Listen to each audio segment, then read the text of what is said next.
Modernity has led to a preference for refined white industrial maize. However, organic alternatives such as sorghum and millet offer significant health benefits. For Gogo Efandlovu, the true benefit of grain is found in pearl millet. She prepares it, not out of habit, but out of honor, following the same lessons her grandmother taught her. Iyagigwa ushobole ugige kube sekuphuma impuphu ezapheka isitshwala. Nxa ingasiyo legigwayo iyacholwa.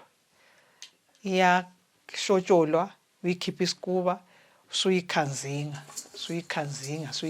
ivuthwe uyibeke lapha uyivuthe uyibeke lapha usuyimbokotha uthi ibe buthakathaka. Usuzayichola ke. Uyichole ibe fine njengayonale. Be fine. Leyo ke uyayidla iviki yonke. Ayihlobi kayibabi. Uyakwanisa ukuthi ucholele inkalakatha yengcebethu yakho igcwala ubeke usenzele ukuthi ngalesi sikhathi samasimu ububuye ucupha kuphela upheka. Ucupha kuphela upheka. Inyawuthi iyababa. Yikho ibona ikhitshwa isikuba. Nxa ingakhitshwanga isikuba bayayikhanzinga besenzele ukuthi ingababi. Kodwa leyi eshotsholwayo iyababa.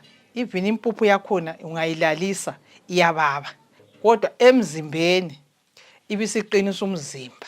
Kakhulu ebantwini abangabafana lakubo baba iyaqinisa. Ingumuthi kubaba kwayo khona emzimbeni wabo baba.